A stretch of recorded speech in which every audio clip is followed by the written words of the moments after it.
En septiembre de 2025, alguien compró 4 de los barcos de perforación más avanzados del mundo por una fracción de su precio original, y la empresa que los vendió declaró una pérdida de $1.900 millones en la transacción.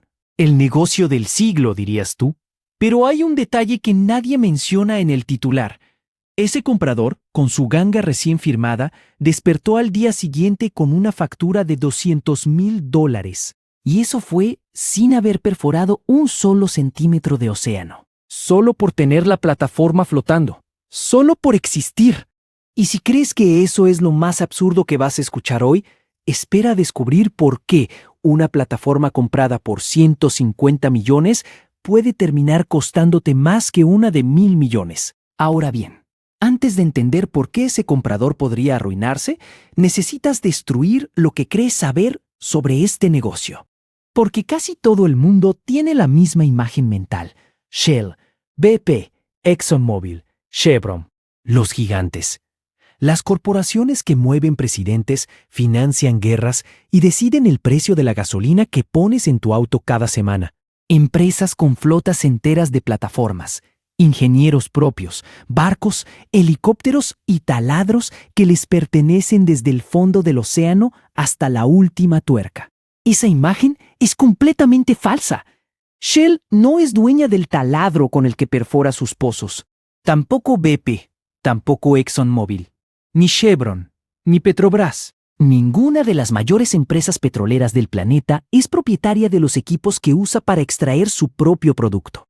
Se los arriendan, todos, a empresas que la mayoría de la gente nunca ha escuchado nombrar. Lo que significa que hay una industria entera operando en las sombras. Una industria que no vende ni una sola gota de petróleo y que, sin embargo, le cobra a los dueños del petróleo por el derecho a buscarlo. Y ahora la pregunta obvia es, ¿quién diablos son esas empresas y cómo funciona exactamente ese negocio? Entonces, ¿quiénes son esas empresas? Se llaman contratistas de perforación. Transocean, Valaris, Noble Corporation. Sus nombres no aparecen en las noticias cuando sube el precio de la gasolina, pero son las que hacen posible que el petróleo exista.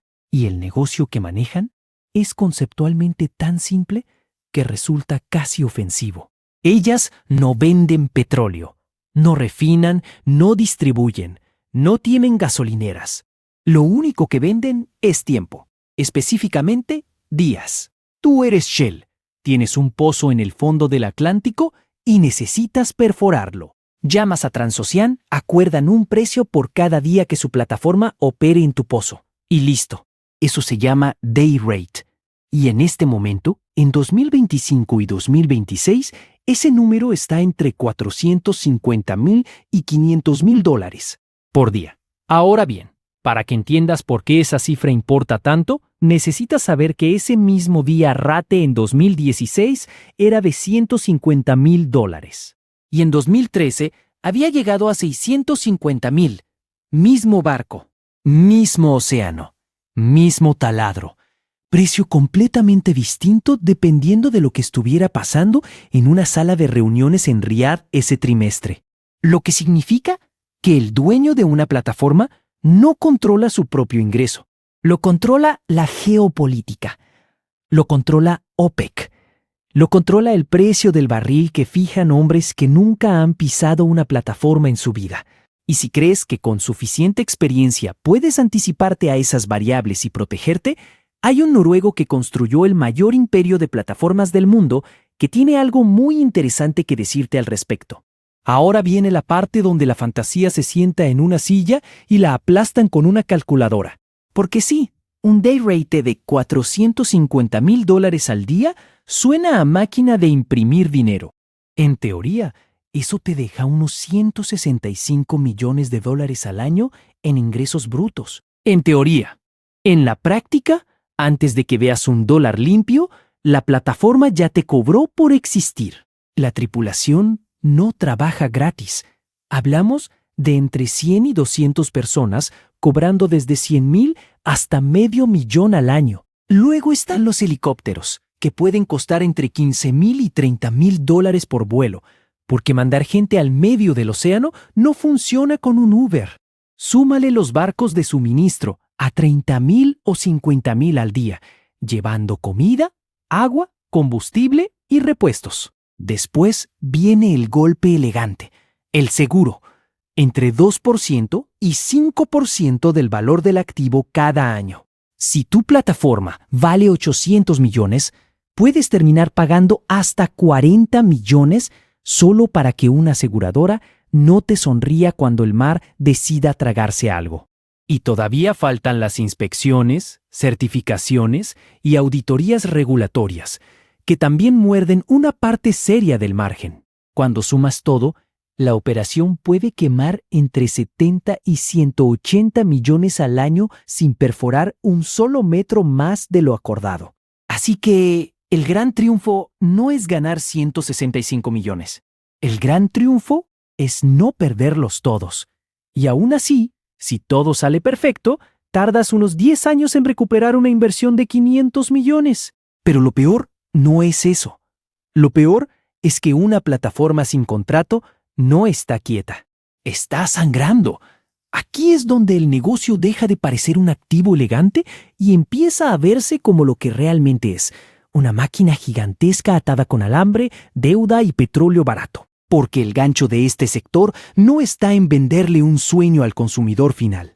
Está en atrapar capital dentro de un sistema que no te deja salir cuando el ciclo se da vuelta.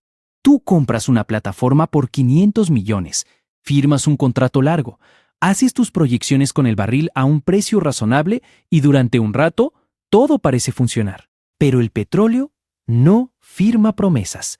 OPEC tampoco. Si en Riad deciden abrir la llave y empujar el mercado hacia abajo, el day rate se encoge como si lo hubieran metido en agua helada. Y ahí empieza la trampa de verdad. El contrato que parecía blindado se renegocia, se rompe o directamente se congela. Mientras tanto, tu plataforma sigue ahí, clavada en medio del océano, con tripulación, seguros, mantenimiento, logística, auditorías y deuda esperando su turno para cobrar. Ya no estás administrando un negocio, estás administrando una herida que no se cierra.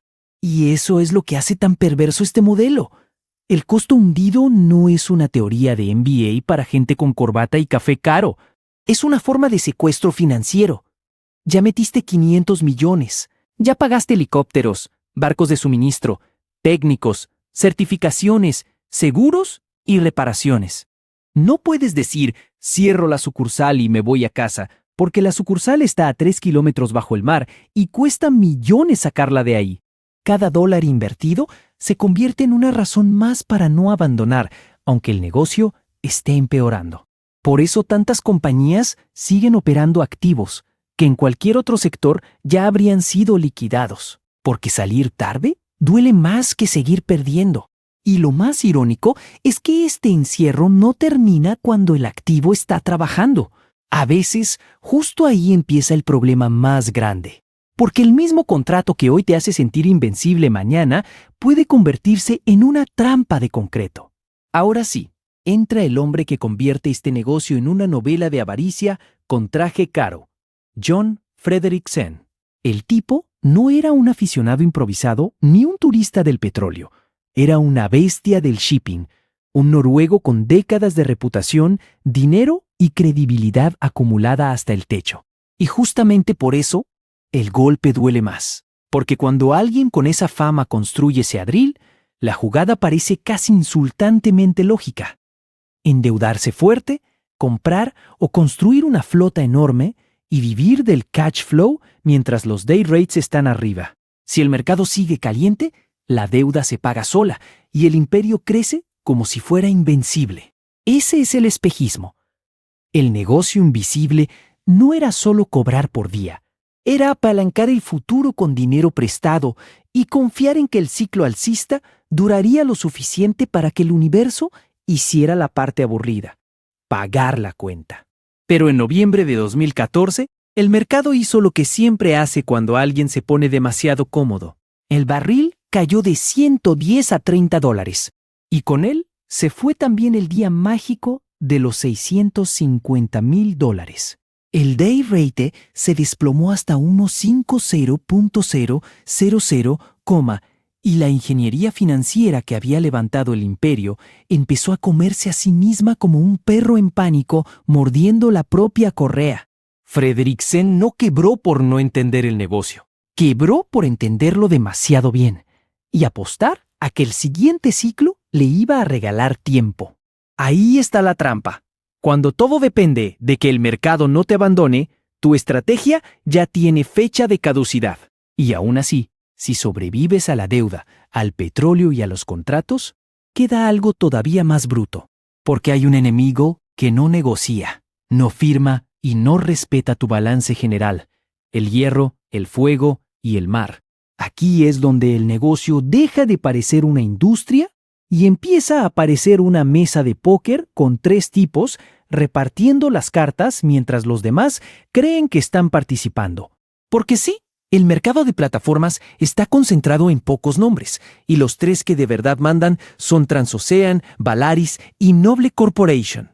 Ellos controlan el inventario, deciden qué activo sigue vivo, cuál se vende, cuál se recicla y cuál se deja morir para que el exceso de capacidad no reviente los precios, y eso es clave. En este negocio, tener demasiadas plataformas disponibles puede hundir el valor de todas. Así que cuando una empresa enorme vende activos con pérdidas, como hizo Transocean en 2025, al soltar 4 drill ships y tragarse una pérdida de $1.900 millones, no siempre estás viendo un desastre. A veces estás viendo limpieza estratégica. Sacan lastre, reducen oferta, presionan el mercado y sostienen los day rates de la flota que todavía les importa. Es brutal, pero funciona porque el sector no se mueve por romanticismo, se mueve por escasez administrada. Y mientras eso ocurre arriba, abajo pasa lo mismo con los aspirantes. Entran algunos con cara de genio financiero, compran plataformas baratas en subastas de quiebra y creen que encontraron el atajo. Pero el tablero ya estaba inclinado antes de que ellos llegaran. Los grandes tienen más contratos, más conexiones, más paciencia y más capacidad para soportar años malos sin desfallecer. El pequeño no compite contra el mercado, compite contra un sistema que ya decidió quién cobra y quién se ahoga. Por eso, la oportunidad barata muchas veces es solo una trampa con descuento. Y aún así, si crees que el problema termina en la competencia, todavía falta el rival que no se puede comprar, fusilar ni reestructurar. El que convierte una fortuna en hierro muerto con una sola falla. Y ahora llegamos a la parte donde el negocio deja de jugar a la eficiencia y empieza a convivir con su propio cementerio. Porque en esta industria los desastres no solo destruyen plataformas, también reescriben las reglas del juego para todos los demás. Piper Alpha, en 1988, no fue un accidente más. Fue una explosión que mató a 167 personas y obligó a rehacer desde cero buena parte de la normativa global de seguridad offshore. Deepwater Horizon, en 2010, fue todavía más obscena. Una plataforma explotó, el Golfo de México se llenó de petróleo y la cuenta final subió hasta $65,000 millones entre multas, demandas y limpieza. Y luego está el caso de Alexander L.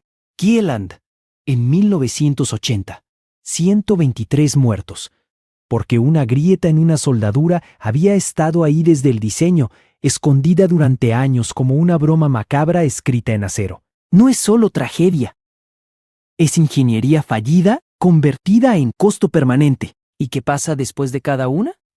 Que la industria entera, más inspecciones, más certificaciones, más auditorías, más seguros, más abogados, más burocracia. Lo que para el público parece responsabilidad, en realidad es la factura eterna de los errores ajenos. El riesgo deja de ser un titular aislado y se convierte en un costo estructural que todas las compañías cargan sobre sus hombros, incluso las que nunca explotaron nada. Y como el cerebro humano recuerda mejor una explosión que un porcentaje, esos casos pesan muchísimo más que cualquier tabla fría de probabilidad. El problema es que aquí la memoria no es solo emocional, es financiera. Cada tragedia añade una capa nueva de fricción. y esa fricción sale del mismo bolsillo de siempre. Entonces sí, con todo lo que ya vimos, la pregunta ya no es si el negocio puede explotar. La pregunta es, ¿quién sobrevive cuando el mercado, la deuda y el acero deciden morder al mismo tiempo? Y ahora viene el detalle que convierte este negocio en una ruleta con minas. Porque si todo lo anterior ya era suficiente para arruinarte, la geopolítica entra como el recordatorio favorito de la humanidad de que el mar no negocia. En abril de 2025, con el bloqueo de puertos iraníes anunciado por Trump y el cierre del estrecho de Hormuz por parte de Irán, el barril brincó de 70 a $128 en cuestión de semanas. Y eso, en una plataforma del Golfo Pérsico, no es una noticia, es una sentencia operativa. El contrato se congela, el seguro de guerra se dispara, los barcos de suministro empiezan a dar vueltas como taxis perdidos y nadie sabe si mañana vas a poder llegar a la torre o si te quedas mirando el mar con cara de contribuyente resignado. Pero el golpe no solo afecta al que está ahí dentro. Si tu plataforma está en otra región, puedes pasar de año mediocre a año legendario, solo porque el mundo decidió pelearse en el lugar correcto o porque la tregua llegó demasiado tarde. Esa es la belleza enferma del negocio. Tu rentabilidad depende de decisiones que no tomas, de fronteras que no controlas y de conflictos que no entiendes. Y aquí entra la parte más cruel. La amenaza ya no es hipotética ni futura. Ya está aquí. Ya cambia los contratos. Ya modifica las primas de seguro. Ya altera el valor del activo antes de que el barco haya zarpado. Entonces sí, la pregunta verdadera no es ¿qué va a pasar? La pregunta es ¿quién puede sobrevivir cuando el tablero cambia mientras todavía estás intentando leer las reglas? Después de todo el humo, los contratos y la fantasía de que esto era una máquina de hacer dinero, la cuenta final es insultantemente simple. En el mejor escenario, una plataforma genera $165 millones al año. Se le van 100 millones en operación y 15 millones en seguros, y te quedan 50 millones limpios. Suena bien hasta que recuerdas que pagaste 500 millones por el activo. Eso significa 10 años perfectos. Sin guerra, sin tormentas, sin renegociaciones, sin accidentes y sin que OPEC despierte con ganas de arruinarte el trimestre. En el escenario realista, el day rate cae a 200.000, la plataforma pasa 4 meses parada y una tormenta te destroza equipos.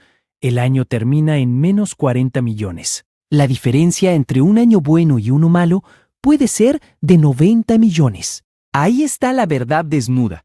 Esto no es un negocio para personas. Es un juego para gobiernos, majors y billonarios capaces de tragarse una quiebra, reconstruir y volver a empezar. Frederiksen lo hizo 2 veces y eso no lo convierte en un genio feliz. Lo convierte en alguien que entendió la única regla que importa. Aquí no ganas siempre. Sobrevives hasta que el ciclo te dé otra oportunidad.